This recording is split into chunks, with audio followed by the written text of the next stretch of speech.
Shalom, shalom, everybody. Welcome back to another episode of the Pulse of Israel here in our eternal and ancestral homeland, the land of Israel, in our eternal and indivisible capital, Jerusalem, since King David's time. Today I am sitting with my friend Rabbi Mordechai ben Avraham. My first time sitting with you since you've become a rabbi. Yeah, it's been a journey. I mean, the first time we met, I was like fresh off the plane, Right. right? And then later on, I'm like super into yeshiva, Right. and so now I've been able. I was in the Smicha program for a few years, and in April, I got certified, and got to figure it out now. Amazing. Yes, in the past I've done videos with Rabbi Mordechai before he was a rabbi, and his journey into Judaism and here in Israel, and now he's married as well. Amazing. Mazal Tov, a year ago. Yeah. So today I'm going to be speaking with Rabbi Mordechai ben Avraham because he is able to help us break down a lot of what's the latest news dealing with Kanye West, Kyrie Irving, the growth of anti-Semitism today, especially as a result of the statements made by those two individuals. And the reason I'm so interested in hearing what Rabbi Mordechai has to say and why I think you will be interested is because, one, he comes from the African American community in America. He has that insight. In addition to that, he is now part of the Jewish community, a rabbi in the Jewish community, and he is a bridge between the African American community and the Jewish community. Rabbi Mordechai, in his past life, was part of the entertainment industry. And I really believe that insight as well, because what Kanye said was a lot about he's giving over his frustration and anger because of his own experience within what he says he doesn't say it anymore. He was calling it the Jewish media or the majority of Jewish executives and Hollywood and lawyers, how many Jews he works with in that field, and a lot of his anger and frustration and anti-Semitic comments comes from that background, and here we're able to have this full package of background information and insight from Rabbi Mordechai. So thank you so much for sitting with me again. And again, I want to give everyone else another piece of information. The first time we sat down and talked, you were able to give to us part of the story that you provide your fellow African Americans, which is be inspired by the Jewish people. Yeah. You can help the African American community be better by focusing on the inspiration of the Jewish people and their story of coming out of 2,000 years of exile and persecution and being sovereign once again in their homeland, and see how the resemblance between our stories to help them, as opposed to going down the road of listening to the horrific anti-Semitism of Louis Farrakhan, Nation of Islam, and other aspects within the African American community taking in that. First of all, thank you for being here, and what are your initial thoughts? Again, both you straddling all these different lines, communities, what are your initial thoughts on the outcome of these statements and the state of anti-Semitism, Jew-hating anti-Semitism today in America as a result of these statements, which is basically kicked it up a notch, unfortunately? Yeah. It is disappointing. As I said in another interview, I was really hurt by the statements, and not just hurt because I'm Jewish and he's making statements about Jewish people, but I'm also hurt that he had those experiences as well. And it's very important to understand the veracity of the Jewish people, because not all Jewish people, I'm here in Israel. I've been here for 7 years now and lived in very religious communities. I still live in a religious community and lived in places in between. And the mode of living that Jewish people have, the ethical and moral conduct, and the way the Torah tells us to do business with each other, the way the Torah tells us to treat each other, the laws of mishpatim, those laws exist amongst people who keep the Torah. Many of the people, not all, a lot of the people in the Torah that have Jewish backgrounds do not hold by this philosophy. Do not hold by the philosophy of how the Torah teaches us how to deal with other people, how to deal with other nations, how to deal with even ourselves, That doesn't that's not a pervasive ideology. And who doesn't have that pervasive ideology? a lot of the people who work in the entertainment business. Okay, so say that again, because you said a lot of people in the Torah. Say that whole concept again. I'm sorry. So what I'm saying is there's a lot of people in the entertainment business that do not hold by the principles of the Torah. You mean Jewish people, born Jews who work in the entertainment industry?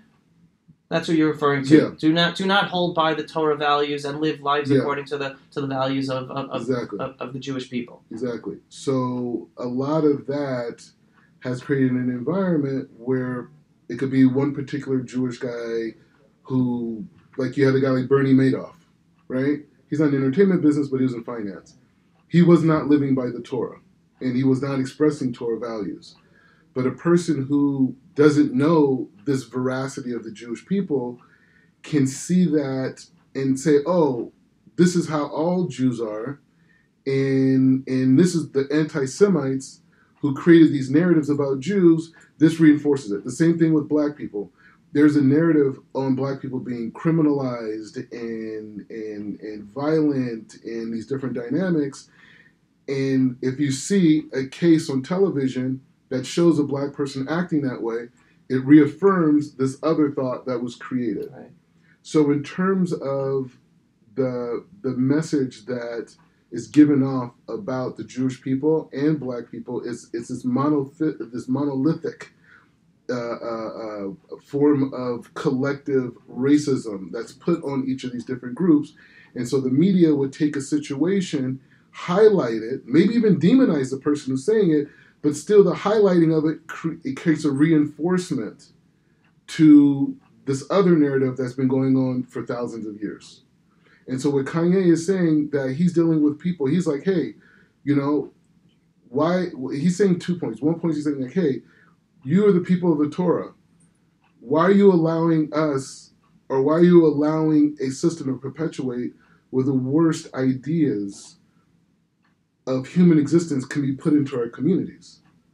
Like, when does the social responsibility come in and says like, hey, we as Jews are not going to we're not going to promote music or sign music that promotes killing. We're not going to promote music that promotes drug addiction and drug use. We're not going to promote music that dehumanizes women. We're not going to do that. Jews, there's different industries, right? There's different industries in American capitalism.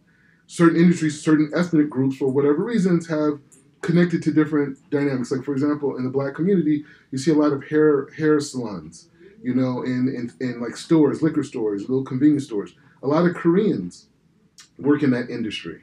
Does that represent collective Koreans? Now, you may see a clip of a Korean and a black person fighting in a store, but that does not represent all Koreans, right? Or Koreans that own convenience stores or hair places, right?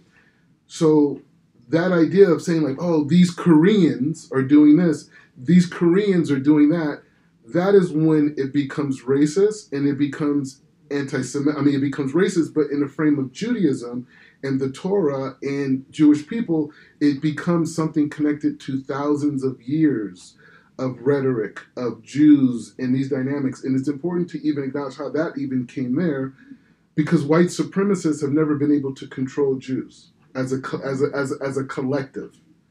Jews have their own idea about time. They have their own idea about what God is. They have their own idea about what community is. They're insular. They can do what they want to do within their own context and still participate in laws, but they aren't able to be controlled. So every movement that has existed throughout history that wanted to take over the masses, they've always wanted to isolate Jews and make them and demonize them as a play to control the collective. They are wrong. We are right. This is the whole thing. So that's my initial response is to say that the white supremacists that exist, that ideology, that it doesn't matter. It's not about skin tone. Skin tone is not about white supremacy. White supremacy is an ideology that says, I dictate to you, and if you do something different than me, you are wrong. Period. So this idea has been utilized to undermine Jewish thought in society. And so now we have this issue we're in the information age. We have all these new ideas, and so now Kanye is being used on a much bigger level to perpetuate ideas of the ultra right. Yeah, the scary thing is that you see a joining of forces between the anti-Semites, the Jew-hating anti-Semites on the far right, together with the growth of the Jew-hating anti-Semitism in the African American community. They're coming together, and it's very scary looking at it from the outside. And you can imagine as an American Jew, it's even scarier. And that's in addition, then we're not even going there, but talk about the anti-Semitism that's within mosques and preached by imams in the Muslim community in America. And what really bothers me, and I'd love to hear your feedback on this, and you touched upon it, is I don't think, let's rephrase this. Kanye is calling out the Jewish business owners, the Jewish lawyers, the Jewish media executives in Hollywood and in the establishment press. And he's making it seem to everyone listening as if he's calling out as if the whole Jewish people are horrible, and growing the anti-Semitic trope that it's the Jews who are running the world, right? So the Jews are evil. Jews, Zionism, Israel, they're all one big plan to rule the world. Even though what he's saying is he's calling out individual Jews, but he's doing it in such a way that makes people think, no, the Jews itself are horrible. And there are video clips out there where he has said, no, I'm not against all Jews, and no, I don't want Jews to get hurt, and I'm specifically calling out these business individuals.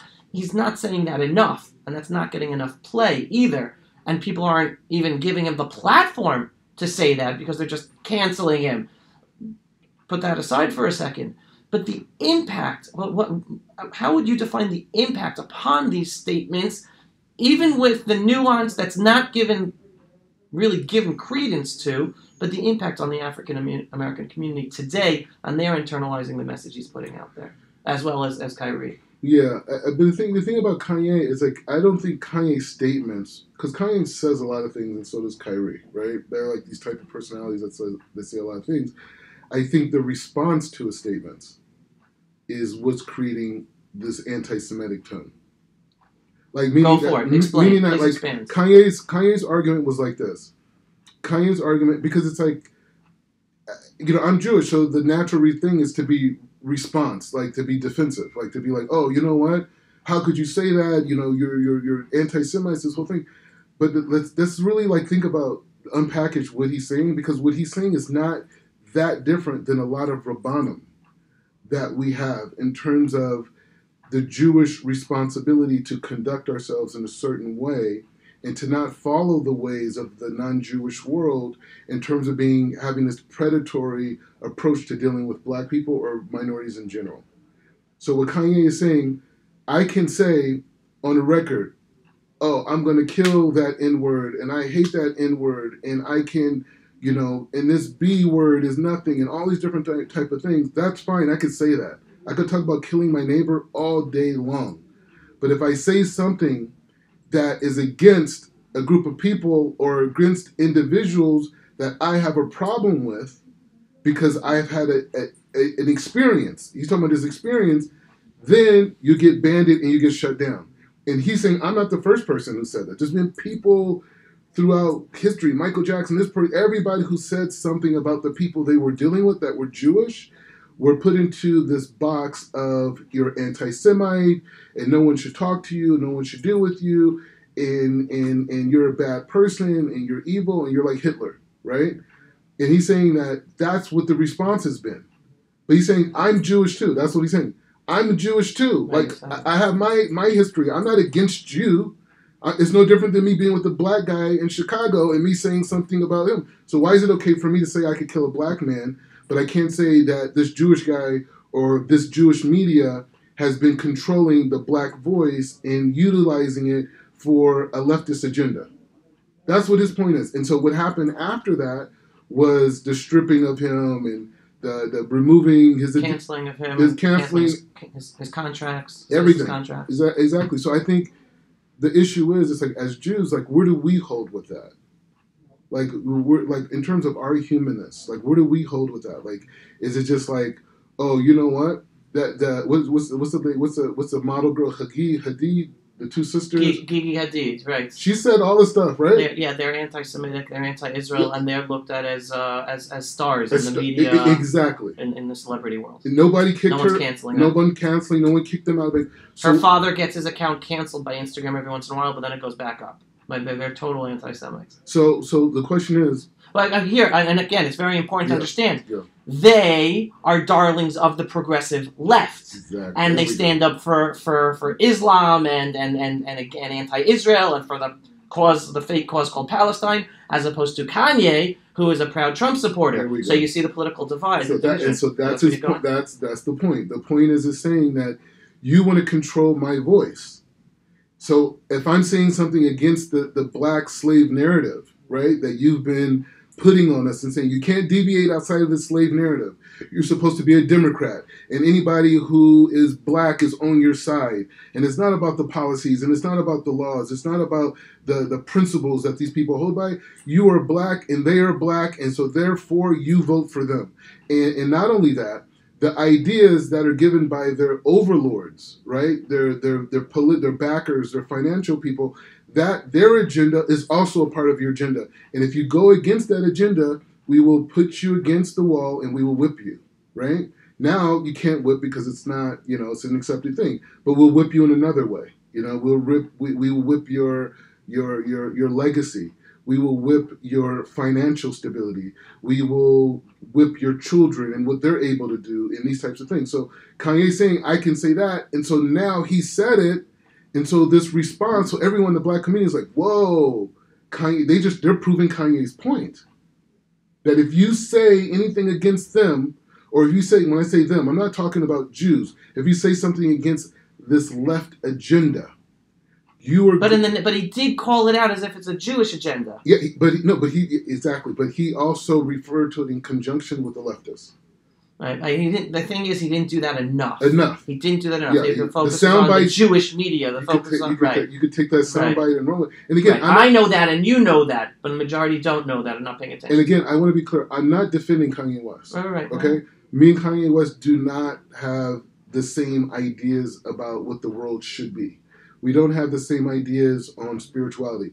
What my concern is, I'm speaking from a Jewish perspective and saying, us as Jews, where do we stand at in terms of us having cousins and relatives and people we know that work in this entertainment sphere, and looking at the damage that the content that's being created, how it affects people in this black community? And where's our humanness at? When do we say, hey, you know what? You work for Sony. You work for Capitol. You work for, BMI. You work for these different, companies, conglomerates. How could you be a part of and sit in an office that's creating product that's brainwashing people to murder each other?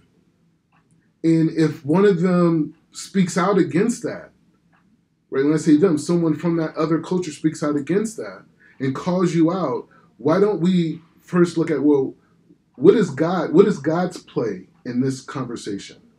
He's accusing us of predatory behavior. He's accusing us as being the gateways. We're in control. Black people are not in control of record companies.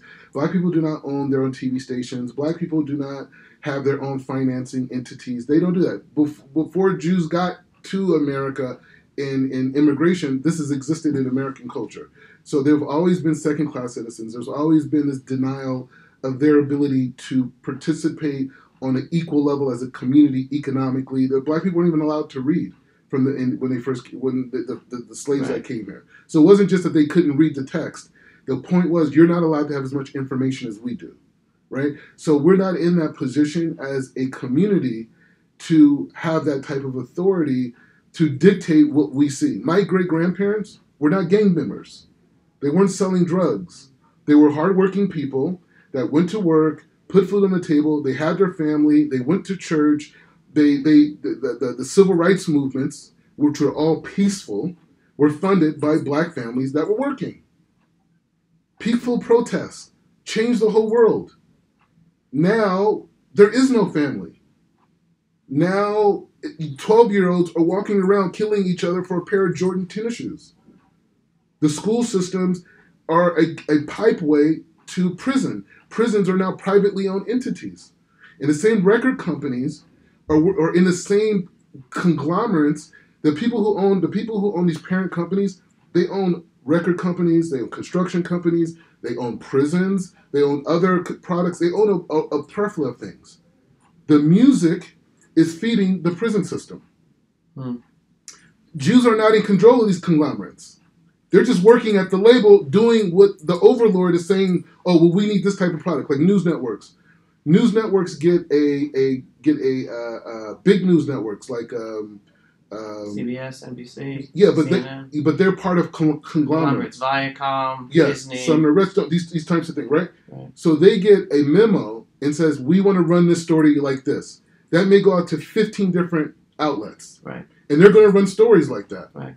Now, it's all coordinated. It's all coordinated. So the Jewish person, who's also marginalized here, because if the Jewish person is too Jewish, he's not allowed to participate, or she's not allowed to participate. Right. You can't. That's an important point. It's not the people who are the strong Jewish value-oriented Jews. They're not the ones in the C-suites making these decisions or pushing these programming decisions. It's nothing to do with that. Right. It's the ones who are what I call Jews in name only, Ginos. That's the point that I started with in terms of identifying who Kanye is talking about. So you have these conglomerates that put out a story, and then so Jews historically have had great technical skill sets. It was a survival mechanism. They were managers. They weren't in the money trade because it was this glamorous thing. It was actually the church, the European church, that pushed the Jews into the money business because it was forbidden for Christians to deal with that. And that's how we were forced to become money lenders in the Middle Ages. They saw dealing with money as a low thing. Right. And so they gave it to the Jews to do that. So and Jews did it out of survival. Right. I mean, like, you're going to do it or you're going to die. Right. Like, it's like that type of thing. And so now the Jews, they're in a situation where that's been the role throughout history that they've had to play when they interact with the non-Jewish world. That they were the managers, they were the conductors of things that the church, these white supremacist institutions, what they wanted, they had the Jews do it. Right. Now, when things went a certain way, this is how they would play it. Just like the United States does. Oh, that's the Jews. It's not us. Right. Blame it on the Jews. Blame it on the Jews. Oh, it's the Jews. Oh, the money thing and this and financing wars. Oh, it's nothing to do with us. It's that guy over there. It's that guy over there. So historically, Jews have been in this position of being, facilitators of, whoever was in power, right? And so now, when you look at it in media today, the Jewish people aren't sitting there, or the Jews who work in Hollywood aren't sitting there saying like, oh, we want to hurt the black community, and we want to do this, and we want to hurt these people, we want to undermine, and this whole thing, and these contracts that we're getting, and the monies that we're making for the company, because I'm on salary, right? So the money I'm making is for the company. I'm doing that because I'm surviving. This is part of how I'm able to integrate into mainstream society. Like, what was Reform Movement? Reform Movement came out of Germany in the late 1800s of Jews who wanted to assimilate. Right, they wanted to leave their Jewish identity and they wanted to be Germans. Exactly. And in America, they want to be Americans. They're more American than they are Jewish. So just on that point, what we're saying is saying that Kanye West is looking and taking that perspective and saying, oh, the Jewish guy, he's just doing what he's told. Because I'm not saying all, because I have met religious Jews who did work in the entertainment business, but most of them worked in accounting, and they were not a part of any of the... They're not C-suite. Yeah, exactly. So he's not... There might be some, but they're a minority. And even the Jews in the media and entertainment are a minority of non-Jews, and if there are strong Torah-oriented Jews in the media or Hollywood, they're a minority of the Jews. Yeah, exactly, 100%. And so Kanye West isn't educated enough to be able to make that differentiation. To say, like, wait, we are being utilized and we can't express ourselves, but neither can the Jewish guy either. Right. We're in the same situation. We're not just because he may be making a few more coins than I'm making out of the same deal, doesn't mean he's in a position of power. And that's where the anti-Semitism that's got into the black community comes in, and it limits perception. And it makes the Jew in a position of authority where the Jewish person who's not connected to the Torah is not in any position of authority. Right. So what you're saying is very important, and I'm gonna rephrase it and tell me. I'd love your feedback. What you're clarifying for us is like what Kanye West is attacking, and even Kyrie are attacking. They're attacking the progressive left agenda to control the black voice, to corrupt the family values of the African American community and destroy the African American community, again, whether values, whether abortion, whether using the media, using the music, right, all communities, but especially he's speaking out for the African American. Exactly, that's what he's doing, exactly. Right? But in his mind, and in Kyrie's mind, they are equating the progressive left agenda with the Jews running the agenda, sitting in the C-suites of the media companies and media and then the music labels, etc., etc., etc. And that's the clarification that has to be made. That no, those are Jews in name only, born Jews who because of their jobs and because of their social stature, they have associated themselves with the progressive left community, and hence they are playing part of the progressive left's agenda of pushing all those destructive values upon American society, destroying all of American society, and they're speaking up for the African American community. The one thing that I want to add to that is that the American Jewish community does not help itself by our own leaders, by many of our own leaders and many of our own Jewish organizations associating their Jewish identity with the progressive left identity with the American culture and American Democratic Party. So that allows easily Kanye and Kyrie and many Americans to automatically make that assumption. Progressive left is the Jewish agenda. Not separating, no.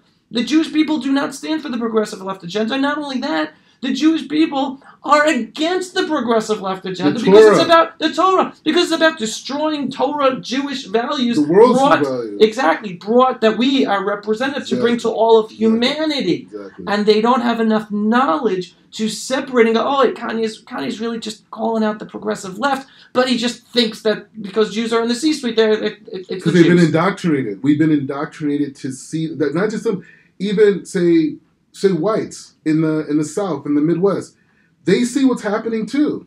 They see what's happening in their society, with their families, with their community, with drugs, all these different things, the filth that's on television. And they're coming out, and they also think it has something to do with Jews. They think that if Jews were in a position of power, they would only hear Torah.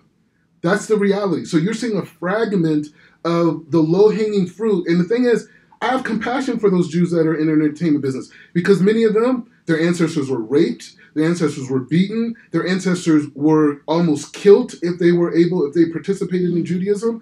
This is the reality. Many from Russia, many from the Ukraine, these places, this is the reality they lived underneath, right? Same thing in Iran, same thing in Iraq. They were murdered and killed if they were too Jewish, mostly in Europe, right? So that Jew who's in North America, he's just survival. He's just surviving from generations. Right, assimilation is survival. Yeah,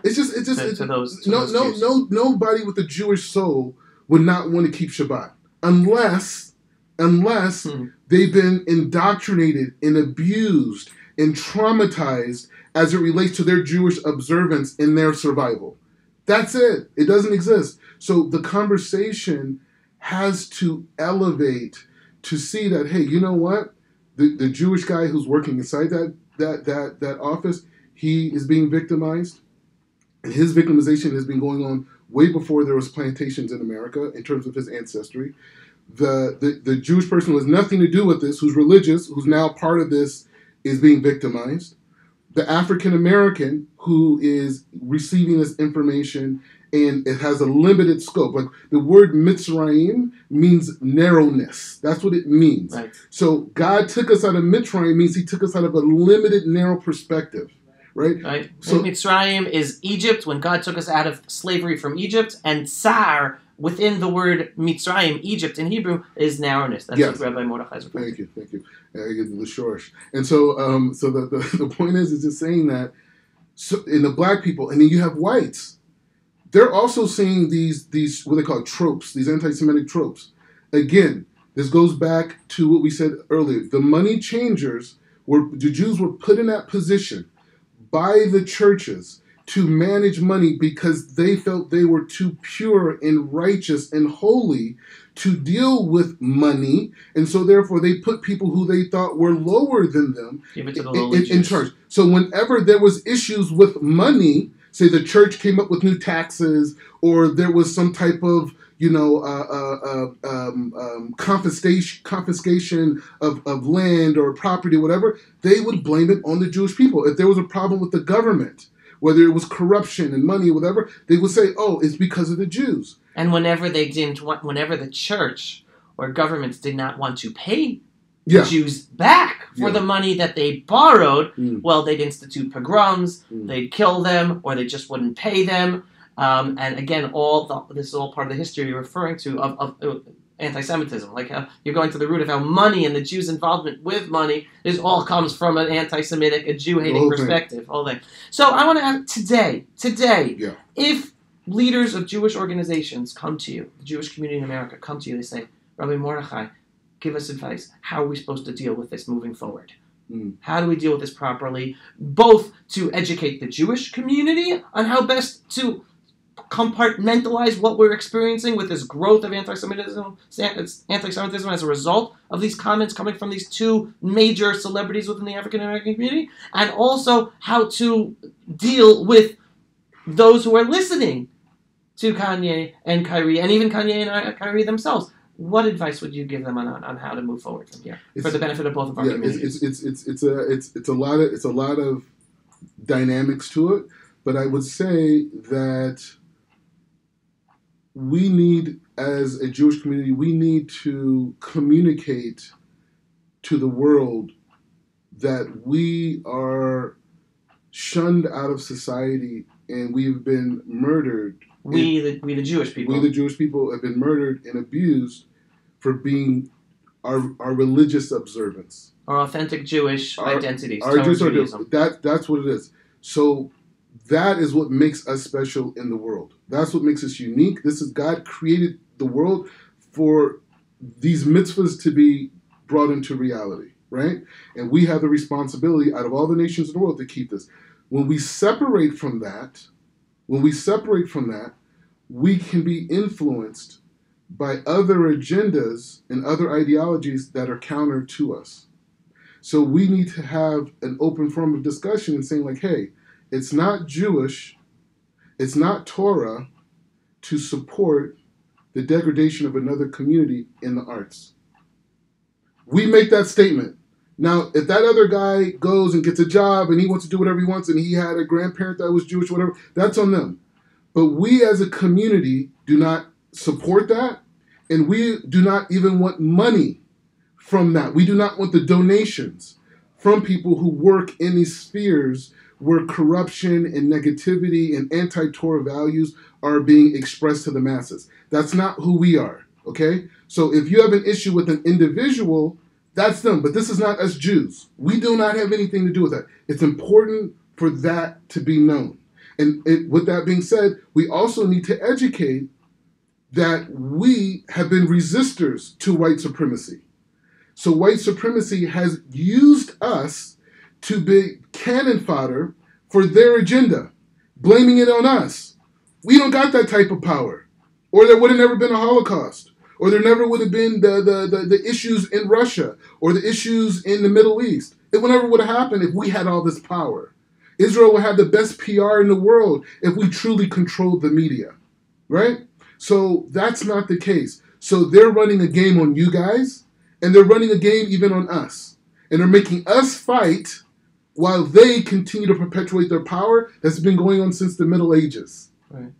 That's what we have to come out and do, and we have to empower voices of people of color, right? Whether they're Asian, whether they're Hispanic, whether they are black, whether they're African, to empower them to be able to go out in the world and have these conversations. Like I was just on this chat the other day with all these Hebrew Israelites, and they are trained to be racist.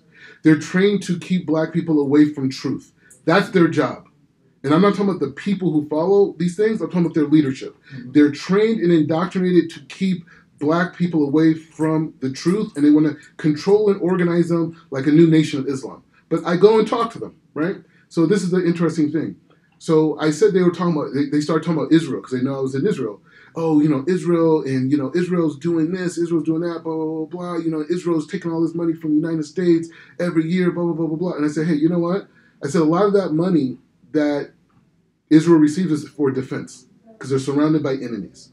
Number two, a lot of that money that received for defense goes and is spent back in America, yep, providing American jobs, yep, in their technological firms, whether it's for defense or security issues. That's what it is. No, that's not true. This is what they're going. No, that's not true. That money's not coming back to America. Blah, blah. I was like, bro, that's exactly. You could Google it.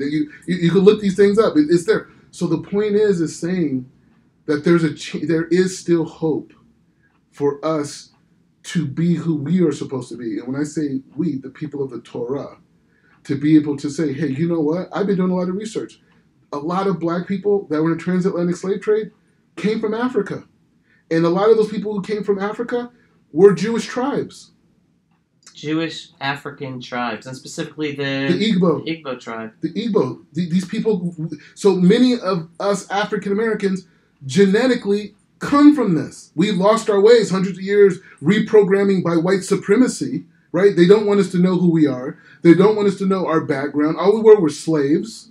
And we assimilated, and our name was Toby, and our name was Jonathan, and our name was Johnson, and our name was Washington, and that's who we were, and there's no other identity before that. Yeah, this deserves its own program totally, but what Rabbi Mordechai is referring to is that one of the main African tribes that were plundered for slaves to then be sold to the Western world was from this Igbo tribe that tradition holds that it has a connection to the Jewish people. So this deserves its own unpacking, its own program. No, I'm glad you went there. I'm just giving context. I'm just saying it's a whole thing, but it's to say that we are taught, and I'm speaking to African American community, we're being taught to hate against our own lineage and heritage. And the Jewish community embraces. They're like, hey, you want to keep some Torah? Come on. That's why you have Amari Stoudemire's, and you have the Nassim Blacks, you have people who were... And the Rabbi Mordechai ben Avraham. Yeah, Rabbi Mordechai ben Avraham. Rabbi Mordechai Yosef ben Avraham. Oh. And so the thing, because you got to bring Yosef in. And so the thing is, because he came into Egypt as a slave. That's right. Right? And so the thing is saying that, and then brought his family up when he went up. And so the thing is just saying that we're being taught to hate against our lineage. The same things that were created in the media to create the prison industrial complex, like gangster rap and all these things to scare American population away from us, the same thing they're doing to us with the Jewish people. And if anything, the Jewish people, how they deal with money, we should be inspired by that. Not because they're in a place of money because of greed, money because of oppressive culture that they had to deal with, and they found a way to make it work for them. We should be focused on learning from them, because we live in a society that is deprogramming our whole community, that family means nothing. God, spirituality. Jewish people, the longest tradition of connecting to God. No intermediaries. Nobody in the Middle East. Nobody died for my sins. Me and God. That's it. I talk to God directly. That's it. And we could keep going on. Charity, ethics, morals, loving each other, seeing the soul in the human being, seeing the collective. These are the values of Judaism. So we can't look at people who were abused, because a Jew's a Jew, but there's Jews that have been abused. No Jew would not keep the Torah if they were not severely traumatized by experiences by the hands of the non-Jewish world. Okay? And so we see a Jew not living like a Jew, not living like the Torah. We have to educate him and have compassion. But in closing, the main thing is we have to, as a collective community, denounce what gangster rap and any images that affect people in a negative way that are against Torah values, we have to openly denounce it and openly denounce anyone who's a part of that, whether they're black, Jewish, white, because there's black people selling that stuff. And that's a call you're saying to Jewish leaders and Jewish organizations. Yeah. Don't just focus on the anti-Semitic tropes, but take this as a warning sign, as a red flag. Start being vocal against the horrendous, community-destroying, family-destroying values being pushed by the media entertainment industry, where there are Jews in name only, part of the C-suite executives making those decisions and pushing those. And those are the only values. people Kanye knows. Kanye is not sitting with the Aviados. He's not sitting with the Mordechais. He's not sitting with the Nassims. He's not sitting with our Rabbanim. He's not sitting with people that will say, hey, you know what? Change your heart, because all this materialism that you have and the fact you thought this materialism is going to make you happy, this is why you're upset. You're not upset with the Jews. You're not upset with white supremacy. You're upset because you believed in the lie. You believed if you just became famous. You believed if you just became rich. You believed if you just had this status, if you married this type of girl, that your life was going to be happy, and you got it, and it doesn't work. It doesn't work, so you're upset about it. So you want to blame everybody else around, oh, this is happening. This is what we would teach you. And we would show you only by changing your nature and becoming a true giver in the way that the Torah says being a true giver, you will achieve the happiness God has promised to every human being that follows the Torah. So you're frustrated about something else. Same thing with black people. You're not mad at the Jews. That's an easy thing. And you're not even mad at the racist white people. You're mad because you're empty, because you're not receiving any light with the spiritual systems that have been given to you, because for many of you, they're anti or against the ancestry of the Torah that you originated with. Right. No, beautiful. Great way to end. And you were basically mirroring the positive, the one positive thing that did come out of Kanye's mouth in one of his rants, how jealous he is of the Jewish people. He knows the values of the Jewish people, the family values, the community values, and the value for business, and looking for details and trying to do things we need to convert them. We need to convert them. Right. We need to convert, because I remember before I was Jewish, I was jealous too. I was going to the Kabbalah Center, and I was like, I remember this guy at the Kabbalah Center. You know, I've been involved with them. You know, left a long time ago, over 10 years ago. But that's how I started. But when I was in the Kabbalah Center, I remember one time I was talking to Yehuda Berg, who was the Rav Berg son, and he was saying to me, "It's when I first got." He's like, we're talking. It was a group. And we're talking. He's like, I don't know. He's talking to me. He's like, I feel like you have this like kind of like anger in you and this type of thing. And I was thinking to myself, I was like, bro, we ain't getting no light. There's no light. How do you tell me that the soul needs light and there's no light in anything that I've been given? Education is a lie. It's never going to make you happy. I'm talking about secular education. Is a lie. Wealth, success. I grew up in Calabasas. It's a lie. Drugs, all the kids there are on drugs, right? Still on drugs. The status, cars, materialism. None of this stuff makes you were successful in the entertainment industry. Worth over 7 figures. You know what I'm saying? So the point is just saying none of that makes you happy, right? And so the point that I was at, I wanted that light. I wanted that light. And if I didn't have the access as I did through the Kabbalah Center, and I'm not promoting, I wouldn't have been able to go through the process to eventually become a Jew. And now I'm not jealous of nobody. Right? Now I'm at peace. My friend asked me yesterday, are you happy? I said, it's not about happy. I'm at peace. Mm-hmm. I know I'm at the right place at the right time, dealing with exactly whatever challenges or successes that God wants me to. That's it. And I don't have to answer to anybody but Hashem. Right? So Kanye and many of these other guys, they need a bris milah to free them from the secular world has only lied to them. Wow.